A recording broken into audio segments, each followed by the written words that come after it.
다 함께 사도신경으로 우리의 신앙을 고백하겠습니다. 함께 고백할까요? 나는 전능하신 아버지 하나님, 전지의 창조주를 믿습니다. 나는 그의 유일하신 아들, 우리 주 예수 그리스도를 믿습니다. 그는 성령으로 잉태되어 동정녀 마리아에게서 나시고 본디오 빌라도에게 고난을 받아 십자가에 못 박혀 죽으시고 장사된 지 사흘 만에 죽은 자 가운데서 다시 살아나셨으며 하늘에 오르시어 전능하신 아버지 하나님 우편에 앉아 계시다가 거기로부터 살아있는 자와 죽은 자를 심판하러 오십니다. 나는 성령을 믿으며 거룩한 공교회와 성도의 교제와 죄를 용서받는 것과 몸의 부활과 영생을 믿습니다. 아멘. 예배를 위해서 중2 전준현 친구가 기도 인도하겠습니다. 천천히 나오세요.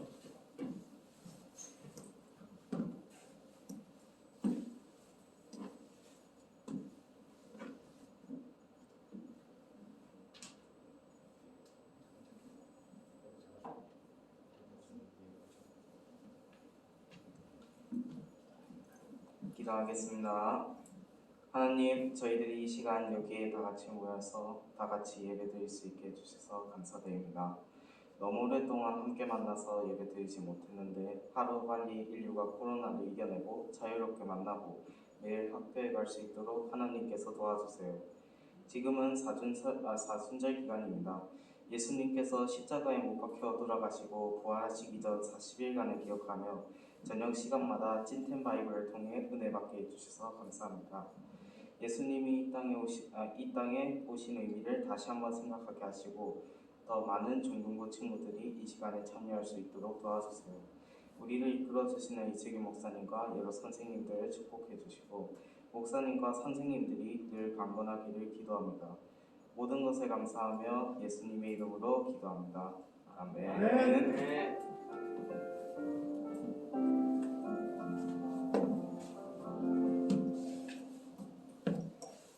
오늘 우리에게 주시는 하나님의 말씀은 신약 고린도전서 6장 19절과 20절 두 절의 말씀입니다. 여기 보신 성경책에 신약 성경 고린도전서를 찾아주시고 없는 친구들은 화면에 있는 말씀을 보면 될 것 같아요. 고린도전서 6장 19절과 20절의 말씀. 자, 우리 이제 자리에서 모두 일어나셔서 말씀을 읽고 다시 앉을 거예요. 살아계신 하나님의 말씀을 한 목소리로 함께 읽겠습니다. 시작! 너희 몸은 너희가 하나님께로부터 받은 바 너희 가운데 계신 성령의 전인 줄을 알지 못하느냐? 너희는 너희 자신의 것이 아니라 값으로 산 것이 되었으니 그런즉 너희 몸으로 하나님께 영광을 돌리라. 아멘. 자리에 앉겠습니다. 오늘은 명품 관리 방법이라는 제목으로 하나님께서 우리에게 주시는 우리의 몸을 지키는 방법, 그리고 몸을 지켜야 하는 성경적인 이유를 함께 살펴볼 거예요. 먼저 여러분에게 한번 묻겠습니다. 나는 내 몸을 사랑한다 라고 생각하는 사람은 그 자리에 그냥 숨쉬고 눈 뜨고 앉아 계시면 돼요. 나는 내 몸을 사랑하지 않는다 하는 친구들은 숨을 참고 두 눈을 꼭 감고 물구나무를 서주시면 되겠습니다. 아, 모범적이네요. 모두 다 자기 몸을 사랑하는 거죠. 그래요, 여러분. 자기 몸을 아끼고 사랑하는 건 사람의 본능이에요. 하지만 중요한 건 우리가 나 혼자만 살아가지 않고 이 두 눈과 우리의 마음이 다른 사람들의 모습을 보고 나도 모르는 사이에 그 사람과 나의 모습을 비교하기 시작하면서 사실 비극은 시작되는 거예요. 그러한 모든 상황들과 외부로부터의 자극을 제외하려면 세상에 하나뿐인 나의 생김새와 나의 몸은 짧던 크던 다른 사람들이 사랑할 만하건 아니건 나 자신에게는 하나뿐인 소중하고 사랑할 만한 것이죠. 문제는 우리가 이 몸을 우리의 것으로만 생각하고 내가 사랑하는 내 몸을 내가 알아서 관리할 수 있지라고 생각하는 건 사실은 그 자체로 완전한 관점이 아니다라고 성경은 가르치는 데에 있어요. 말이 좀 어려웠는데 다시 쉽게 정리하자면 우리가 우리의 몸을 소중히 여기고 사랑하는 진정한 방법, 더 높은 방법은 하나님과 나의 관계를 알고 내 몸의 진짜 가치와 그것이 어떠한 목적을 가지고 내게 주어졌는지를 알아야 한다라는 거죠.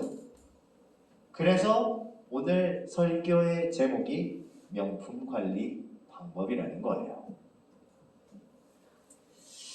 누가 명품에 대해서 가장 화끈하고 정확하고 간단한 설명을 해줄 수 있을까? 명품은 뭐죠, 여러분? 한자풀이를 좀 할 수 있는 사람 있어요? 이 중에서? 명품. 뭐라고요? 이름 물건? 이름난 자가 만든 물건. 맞아요? 그렇게 얘기한 거야, 준현아? 또 명품에 대한 설명을 해줄 수 있는 사람. 보통 그냥 해달라 그러면 잘 안 해주죠? 선물이 그러게 별로 명품 선물이 없네 오늘. 그러게. 혜림아, 명품은 뭐예요? 혜림이가 생각하는 답을 한번 얘기해 줘보세요. 손이 벌써 이렇게 돌아가기 시작했어. 우리 혜림. 어허.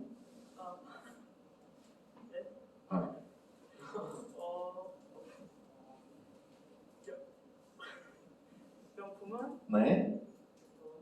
명품. 명품은 명품이다. 예, 그죠? 예. 안 하는 이만 못한 설명을. 우리 이름에 명자가 들어간 친구 한 명 있어요. 여러분은 아직 잘 모르겠지만, 익숙하지 않겠지만, 지난주에 우리 청소년부에 합류한 명원이라는 친구가 있어요. 명원이 어디 있어요? 저기 있네요. 네.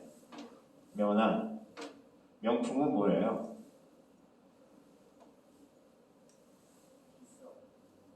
비싸고 값어치가 있고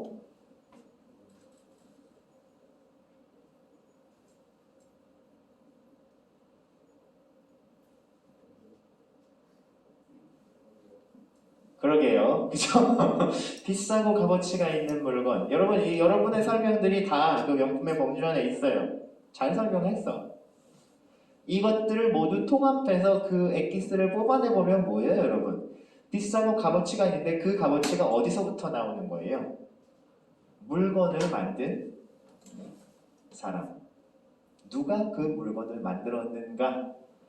그 사람이 주관하는 어떠한 과정으로 혹은 어떠한 목적으로 그 물건이 만들어졌는가에 따라서 생활용품으로 만들어진 물건이 값비싼 예술품과 같은 가치를 가질 수도 있는 것.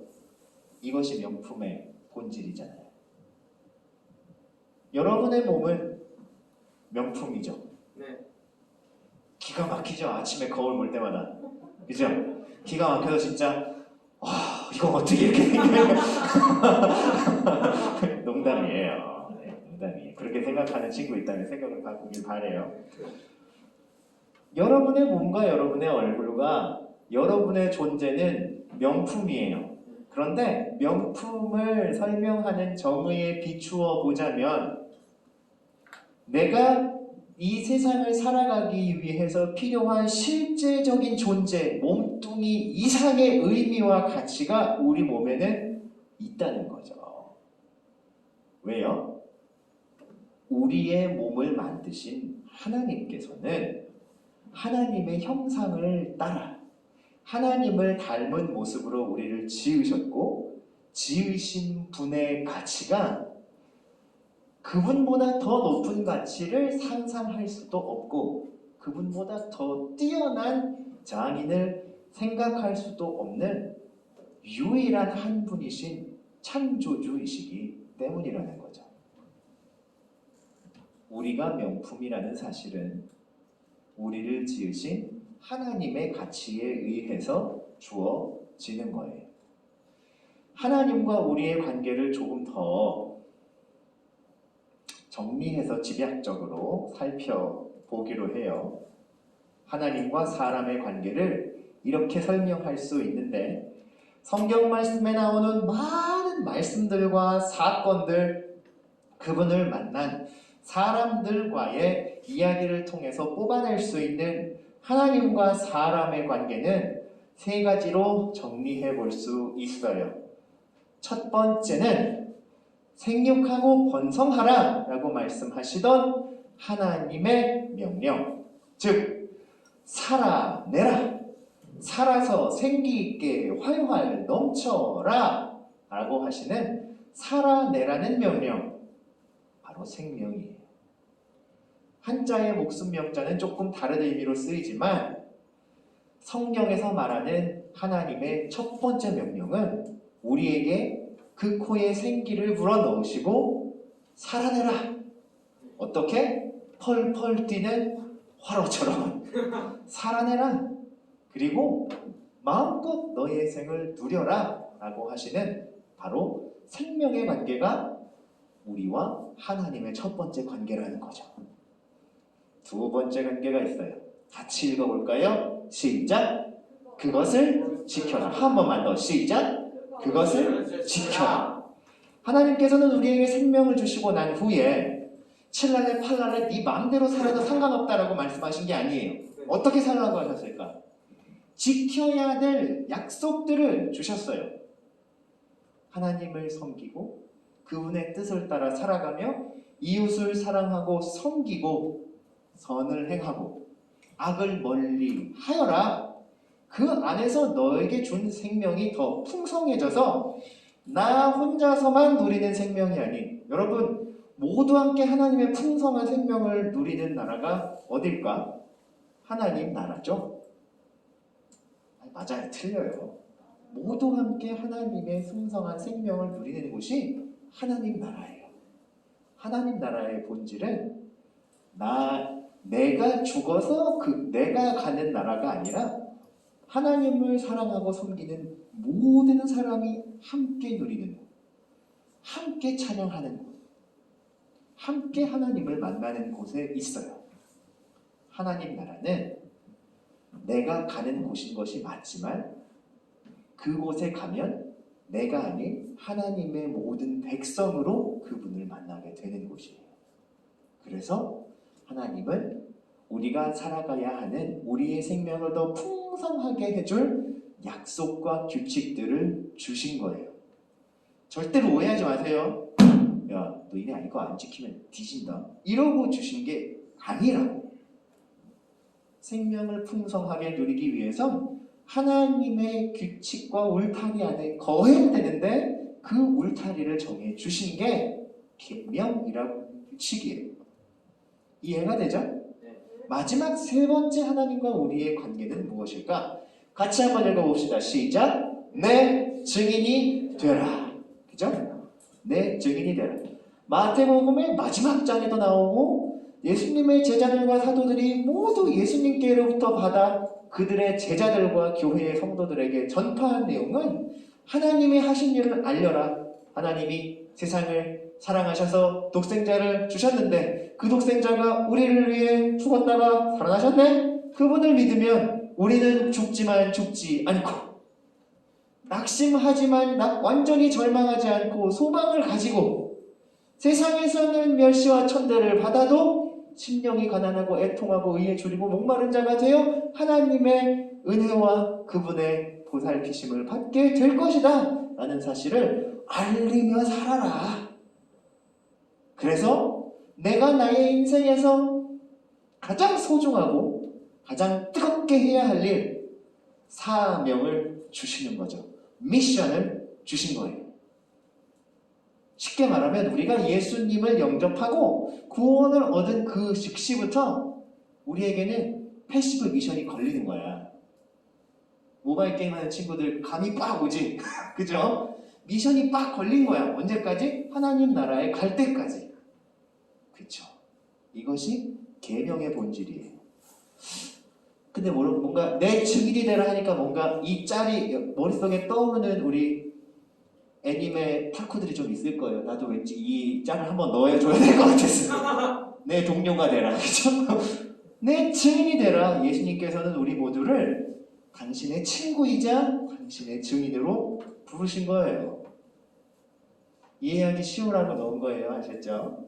여러분, 이렇게 하나님과 우리가 맺은 대표적인 세 가지 관계를 우리의 일반적인 삶의 목표들과 연결지어 볼게요. 그러면 이렇게 연결돼요. 생육하고 번성하라. 생명의 명령은 내가 살아가면서 하고 싶은 일들과 매우 밀접히 연결되어 있어요. 우리는 맛있는 걸 먹고 싶어요. 좋아하는 사람과 같이 있고 싶어요. 사귀고 싶어요. 사랑하고 싶어요. 그런가 하면 내가 원하는 것들을 가지고 싶어요. 내가 하고 싶은 일, 본능, 그죠? 먹고 자고 있는 모든 일들과 밀접하게 연결되어 있어요. 계명은 어때요? 이 내가 하고 싶은 일들을 해내기 위해서 그것들을 얻어가는 과정, 그것들을 얻어가는 도구의 일들과 밀접히 관련되어 있어요. 내가 세상 사람들을 위하여 할 수 있는 일, 가치를 남길 수 있는 일, 직업, 그죠? 재능, 탤런트, 장기, 취미, 특기, 내가 다른 사람들보다 조금 특출나게 할 수 있는 일, 이것들도 우리의 인생에 굉장히 중요한 일이잖아요. 그런데 그 일들을 할 때에 지켜야 할 선이 하나님이 주시는 계명으로 분명해질 수 있는 거죠. 그럼 마지막 사명은 뭘까요? 내가 해야 하는 일들이에요. 우리는 생각보다 이 두 가지만 있으면 세상을 살아갈 수 있을 거라 생각해요. 여러분 지금 10대잖아요. 20대 청년들, 20대 지금 시대를 사는 20대 청년들이 겪고 있는 내적인 가장 큰 고민이 뭔지 알아요? 취직이 안 된다? 결혼을 할 수가 없다? 뭐 3포 10스펙 세대가 됐다? 아니야. 가장 큰 문제는요, 내가 대체 왜 살아야 하는지에 대한 목적이 불분명한 시대에 있다는 거예요.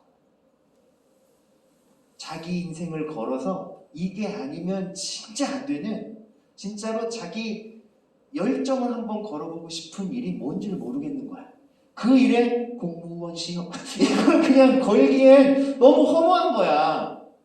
그러니까 수많은 젊은이들이 고시원에서 고시를 준비하는 고시촌에서 자기의 젊음을 보내면서도 계속 고민하는 거야. 계속 고민하는 거야. 이 일이 지금 내 젊음을 보내기에 맞는 일일까? 포기하고. 그러고도 안 찾아져.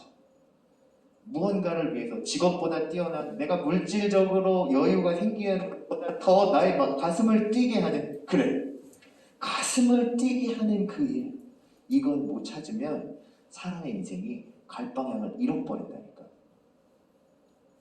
제가 그렇다고 여러분한테 여기 있는 10명 친구들, 15명 친구들 모두 다 예수님 전하는 일에 풀타임으로 막 헌신해가지고 직업도 가지지 말고 맨날 교회 와서 찬송만 하고 기도만 하고 이런 거 아니라는 거 이제 알잖아요, 여러분. 시대가 바뀌었다고.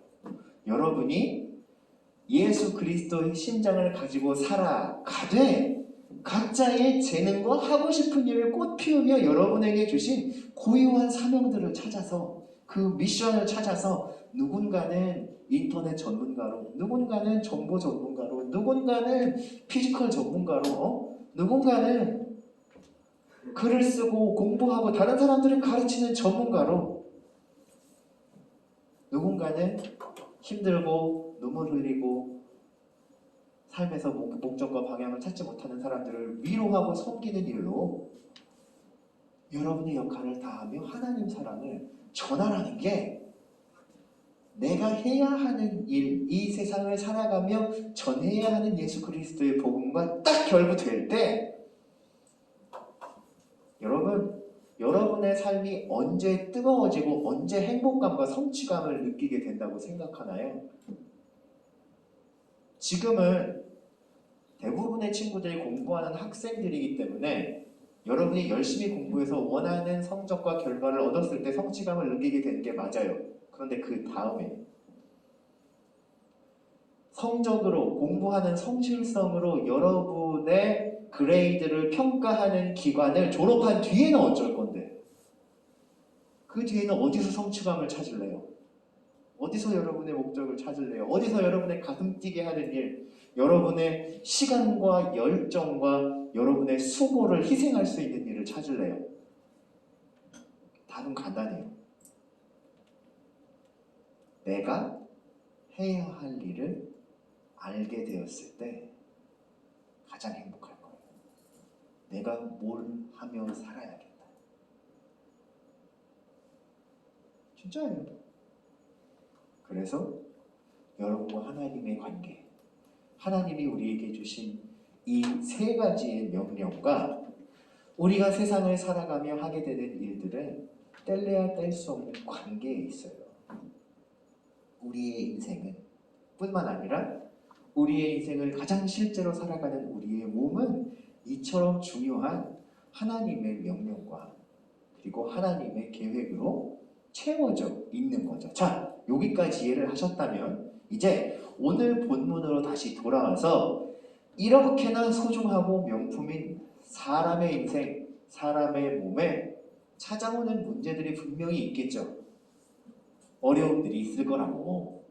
그 일들을 어떻게 받아들이고 대응해야 하는지를 바울이 가르쳤는데 그 말씀들을 좀 살펴보기로 할 거예요.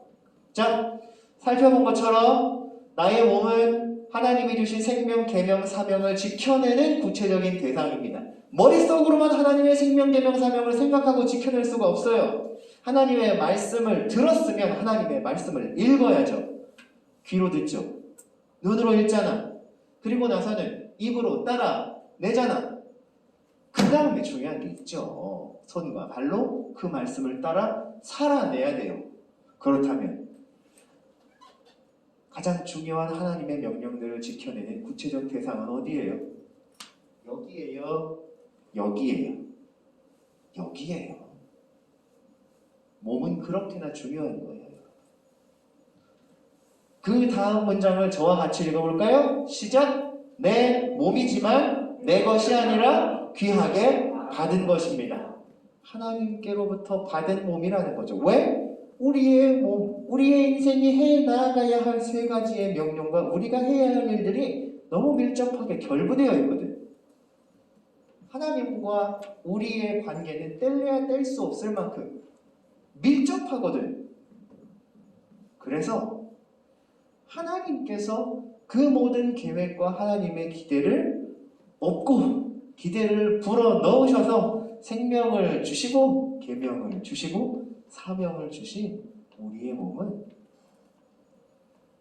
내가 살아가는 인생이지만 내 것이 아니라 하나님이 내게 맡겨주신 것이다 라는 마음가짐으로 살아내는 게 맞다는 거예요. 더 소중하게 생각해야 한다는 거죠. 문제는 이러한 내 몸의 소중함을 깨뜨리려는 유혹들이 항상 있다는 거예요, 여러분. 고린도 교회가 세워졌던 초대 교회 시절에도 그랬고요. 오늘날에도 있어요. 내 몸의 건강함을 깨뜨리려고 하는 유혹들. 내 몸이 맺고 있는 하나님과의 밀접한 관계들을 계속해서 깨뜨리려고 하는 유혹들은 더 복잡해지고 교묘해졌죠. 어떤 것들이 있을까요? 내 몸의 소중함을 깨뜨리려 하는 것들. 뭐가 있을까요, 여러분? 머릿속에 어떤 개념들이 떠오르세요? 웰빙 막 이런 게 떠오르지 않으세요? 근데 여러분 보세요. 웰빙이라는 건 병약자들이나 노약자들이 고통받는 삶, 먹고 자는 그리고 생활 습관들을 조절해서 그분들은 아픈 거야. 좋지 않은 음식을 먹으면 힘든 거야. 죽을 것 같이. 그지? 뭐 수명이 줄어들고 뭐 여기 예측 수명이 줄어들고 막 어느 날 병에 걸려서 단명할 수 있는 것보다 중요한 건 고통을 면하기 위해서 스스로 모든 걸 다 먹을 수 있고 모든 걸 내가 하고 싶은 만큼 할 수 있는 자유를 절제하는 게 웰빙의 본질이야. 아시겠어요? 고통을 피하기 위해서 찾아내는 거지 모든 사람이 다 웰빙을 하면 마음이 편안해, 몸이 가벼워. 이건 오해예요. 이건 오해예요. 웰빙의 기본 개념은 하나님이 주신 몸을 소중히 하는 거랑은 큰 상관이 없어요. 오히려 하나님이 주신 몸을 소중히 하는 건 무엇과 관련이 있을까, 여러분? 특히나 아직 자라고 있는 몸을 가지고 있는 여러분, 청소년의 시절에 여러분의 몸을 여러분 몸의 소중함을 깨뜨리려는 유혹과 행위들은 뭐가 있을까? 뭐가 있을 것 같아요? 이야기해 보세요. 준영아, 뭐가 있을 것 같습니까? 내 몸의 소중함을 깨뜨리려는 유혹. 뭐 중독 나왔어요. 중독도 맞아요. 네, 게임 중독. 도훈쌤 건강해요? 그래요? 도훈쌤이 생각하시기에 우리 청소년들과 청년들의 몸의 소중함, 하나님과 맺고 있는 이 귀한 관계를 깨뜨리려는 유혹은 뭐가 있을까요? 도훈쌤이 이제 대학에 가잖아요. 우리 도훈쌤 입시 패스했어요. 어느 학교 가는지 살짝 한번 알려줄 수 있어요? 3월 1일부터 어느 학교 가요? 부산대. 조경학과 맞죠? 네. 수고했어요, 여러분. 박수 딱 3번만 쳐줍시다. 잘했어. 뭐가 있을까요? 대학교에 들어가면 당장 맞게 되는 유혹이 분명히 있을 텐데? 뭐가 있을까? 술? 담배? 왜요? 술 좀 마셔도 괜찮잖아. 좀 마셔도 괜찮잖아요. 담배 뭐 기호식품이니까 먹어도 되잖아요. 아니에요? 안 돼요? 안 되는 것 같아요? 되게 애매하다, 그죠? 여러분, 더 복잡하고 교묘해졌다는 건요, 다른 뜻이 아니에요. 별다른 뜻이 아니에요. 내가 뜻을 세우고 하나님과의 기준을 하나님께 받은 몸이다라는 생각을 가지고 있으면 분명해지거든요. 근데 그것들보다 내 앞에 있는 유익이나 내 앞에 있는 기회들이 더 중요하다라고 생각하게 하는 게 가치 혼란이에요. 쉽게 이야기하자면 분위기에 휩쓸려서, 혹은 친구가 권하니까, 혹은 조금은 괜찮아, 많이 하지 않으면 되지 라고 하는 이 양의 문제들, 그런 것들로 인해서 우선순위가 흔들리게 된다는 게 교묘해지고 복잡해졌다는 의미예요. 사실 예전이랑 이 시대가 많이 변한 건 사실이에요. 뭐 교회 다니는 사람들도 직장 생활을 하다 보면, 학교에서 교우 관계를 쌓다 보면 술 한잔 마실 수도 있고, 인생이 힘들고 괴로우면 담배도 조금 피울 수 있고, 그런 것들이 용인되는 시대가 되었죠. 하지만 용인이 되는 것과 내가 내 마음속에 확실한 기준을 가지고 그것들을 거절하는 건 별개의 문제예요. 그리고 어쩌다가 한 번 실수로 했더라도 다시 빨리 네, 이러면 안 되지. 정신 차리고 자기의 범주 안으로 돌아오려는 힘을 가지고 있는 게 중요해요. 어떻게 제가 여러분한테, 저도 똑같은 사람인데, 야 니네 대학교 가고 나중에 직장 취직해서 술 입에 한 방울도 되지 마, 한 방울이라도 되면 하나님이 니네 다 벌주신다, 이렇게 얘기하겠어? 아멘 했어? 다만 여러분이 뭐 어쩔 수 없는 거지, 뭐 그냥 뭐 다들 그렇게 사는 거잖아 라고 하는 느슨한 마음을 가지고 있는 것과 분명한 기준을 가지고 있다가 실수하는 건 차이가 있다고 이야기하는 거예요. 목사님 뭔 말 하는지 알겠어요? 제가 왜 이런 말을 할까요, 여러분? 제가 왜 이런 말을 할까요? 간단해요. 우리 선생님들은 이해하실 거예요.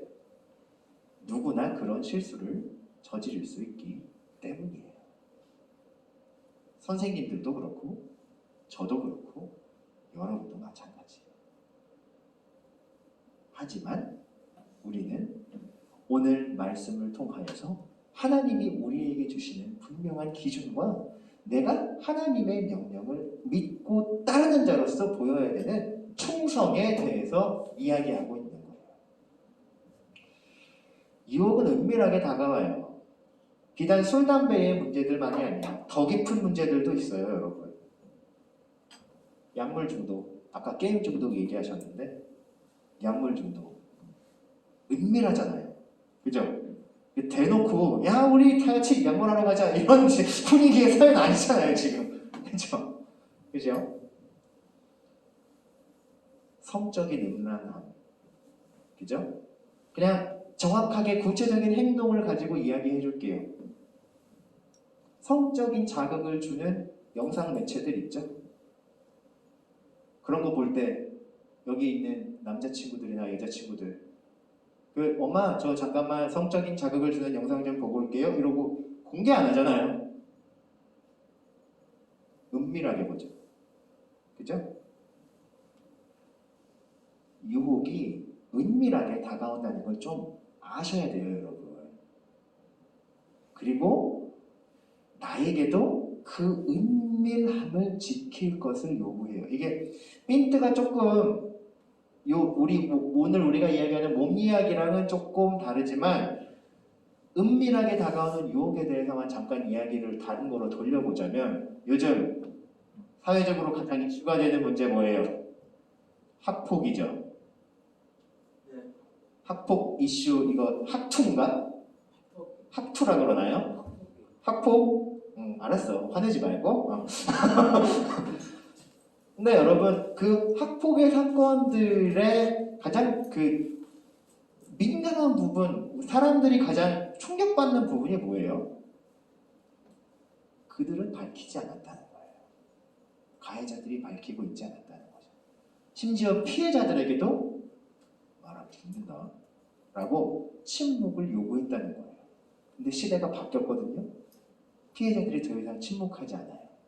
사회가 침묵하지 않는 피해자들을 옹호해주고 존중해주기 시작하는 분위기가 시작됐거든요. 겉으로 나와버리면 10년 전 얘기든 15년 전 얘기든 문제가 커지는 거예요. 이 이야기에서 느낄 수 있는 중요한 교훈은 뭘까요?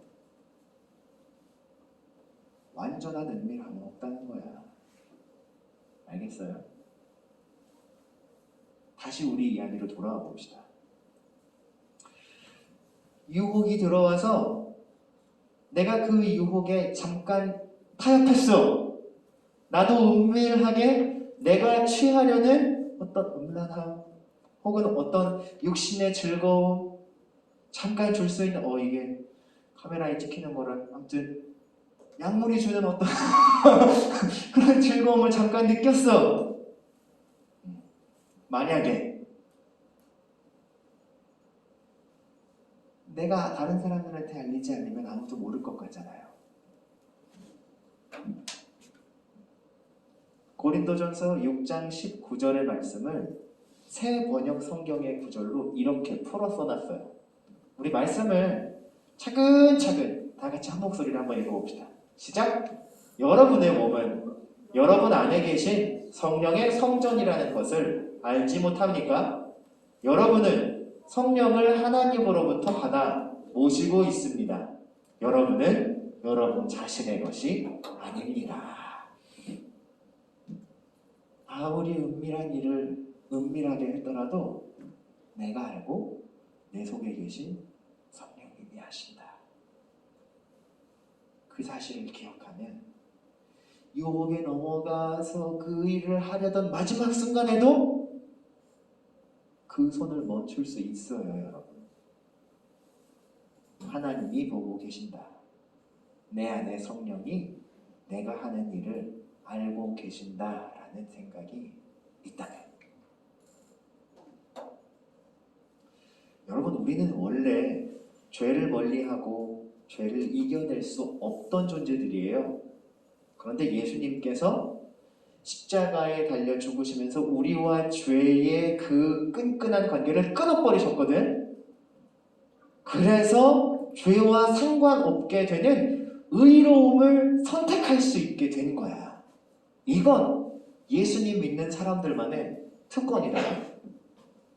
은밀한 유혹이 찾아왔을 때 아니야, 하나님이 보고 계셔 라고 생각하고 그 유혹을 떨쳐버리고 의로운 길에 설 수 있는 건 예수님 믿는 사람들의 특권이라고요.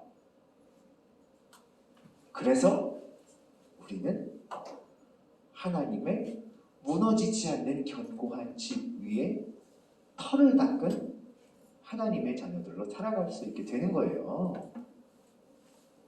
내 능력으로 살아가는 게 아니라 예수님께서 죄와의 관계를 끊어주셨고 내 안에 살아계신 성령 하나님의 능력을 의지할 때에 은밀한 유혹도 떨쳐버릴 수 있는 거고, 제일 중요한 거, 살짝 삐끗했어, 실수를 저질렀어, 그럼 어떻게 돼? 와, 내 인생 망했네, 막장, 난 이제 하나님과 빠이빠이다. 아니에요, 여러분. 죄를 짓고 수치심을 느끼고 죄책감을 느꼈다면 빨리 하나님께 돌아와야 되고 돌아올 수 있어요. 하나님이 너 미워해서 다시는 못 돌아온다. 이건 여러분에게 그 은밀한 유혹을 제안했던 원수가 하는 말이지, 마귀 사탄이 하는 말이지 예수님이 하시는 말씀이 아니요. 분명히 알아야 돼요, 여러분. 실수를 밥 먹듯이 하고 맨날 뻔뻔히 죄 짓고 하나님께 와서 하나님 이번 주에도 한잔 했어요? 미안 하고 가는 것도 문제지만, 한 번 잘못했다 그래서 한 번 죄 지었다 그래서 난 이제 하나님께 용서받지 못할 인간이야, 난 이제 몹쓸 몸이야, 자책하고 죄책감에 사로잡히고 하나님과 멀어지고 사람들과 멀어지는 것도 어리석은 거예요. 성령이 여러분의 전에 함께 계시고 흔들리지 않는 견고한 집, 빼앗을 수 없는, 내가 스스로 포기하지 않는 한 빼앗을 수 없는 하나님의 약속에 서 있다는 사실을 명심한다면, 여러분, 우리의 몸의 건강은, 우리의 몸의 온전함은 흔들릴지언정 깨어지지 않을 거예요. 하나님은 우리를 그렇게 만드셨어요. 그리고 우리를 그렇게 부르셨고 그분의 약속의 계명 안에서 하나님의 증인으로 부르셨죠. 이 말씀과 이 약속을 분명히 가슴에 새기고 새학기를 시작하고 새학년에 올라가는, 그리고 도훈이 형, 왜 이렇게 또 선생님처럼 무게 잡고 앉아있고 그래, 우리 작년까지 친구였잖아. 도훈이 형 화이팅! 대학교 생활 화이팅! 응? 가가지고 막 새벽 3시에 일주일 내내 새벽 3시에 들어오고 그럼 죽는다? 일찍 다니세요. 새로운 시작 앞에서 여러분의 몸이 하나님의 성전인 것을 다시 한번 기억하고 하나님 저와 함께 해주세요 다짐하고 나간다면, 비록 코로나 시대지만 우리의 시작을 하나님께서 응원하시고 축복해 주실 거예요. 함께하는 은혜를 누리는 저와 여러분이 되기를 바랍니다. 기도하겠습니다. 하나님, 우리 사랑하는 청소년 친구들 오늘 함께 모였습니다. 이 자리에 모여서 하나님께 함께 예배하는 것도 우리의 몸에 하나님이 주시는 축복이요 그 약속의 성취입니다. 안전하게 예배하고 돌아갈 수 있도록 도와주시고, 특별히 새 학기, 새 학년, 새 과정을 시작하는 청소년 친구들과 청년들을 축복합니다. 하나님 함께 하여 주셔서 그들의 몸의 건강과 온전함을 잘 지켜가게 하여 주시고, 은밀한 유혹 앞에 굴복하지 않게 하시고, 혹 흔들렸더라도 다시 하나님께 돌아와 은혜를 구하며 회개할 때에 용서의 은혜를 더하여 주시기를 원합니다. 생명과 계명과 사명의 약속 가운데에서 나 자신이 해야 할 일을 잘 발견하고 걸어가는 행복한 삶이 우리 몸, 명품으로 주신 우리 한 사람 한 사람의 몸을 하나님께 드리며 하나님께 받은 몸으로 영광 돌리는 삶임을 기억하게 하옵소서. 예수님의 이름으로 기도합니다. 아멘. 자, 이동훈 쌤, 그죠? 예, 새 학기를 시작하며 우리 하나님께 나의 몸을 드립니다 하는 표시로 봉헌이원 한번 쌉쌀싸름하게 친구들 빼놓으면 안 돼. 그리고 봉헌 다 돌고 앞으로 와야 돼. 나는 예배자입니다 찬양하면서 하나님 앞에 준비한 예물 드립시다. 나는 하나님을 예배하는 예배자입니다. 내가 서 있는 곳 어디서나 하나님을 예배합니다. 내 영혼 거룩한 은혜를 향하여 내 마음 완전한 하나님 향하여 이곳에서 바로 이 시간 하나님을 예배합니다. 드린 예물을 위해 기도합니다. 하나님 감사합니다. 오늘도 예배의 자리에 나와 허락하신 말씀을 듣게 하시고 그 말씀에 감사하는 증표로 또 우리의 가장 귀한 것 중에 하나님께 구별하여 예물을 드립니다. 주일원금과 11조 예물, 감사원금, 소원의 예물, 모든 예물 위에 하나님 약속한 복을 내려주시고 이 예물들이 하나님의 복음과 사랑을 전하는 귀한 도구로 사용되도록 주의 손길로 인도하여 주시옵소서.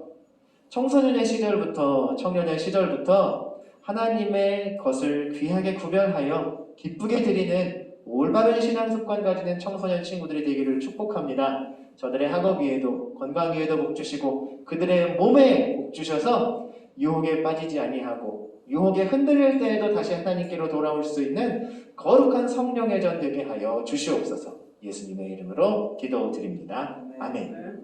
모두 자리에서 일어나서 서로를 축복하며 서로를 향해 손을 내밀어 주시고 이 찬양으로 축복과 파송을 드리겠습니다.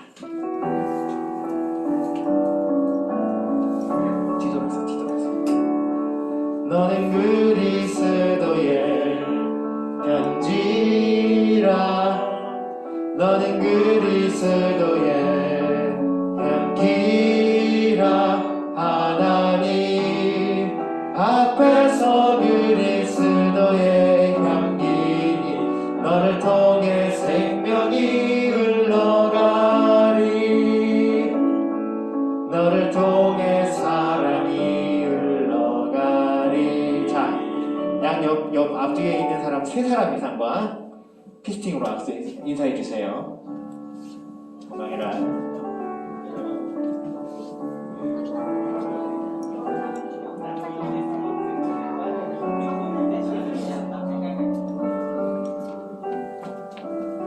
여러분 진짜 3월 2일부터 이제 개학이잖아요. 파이팅들 하시고 잘 시작하기를 바랍니다. 축도로 예배 마칩니다.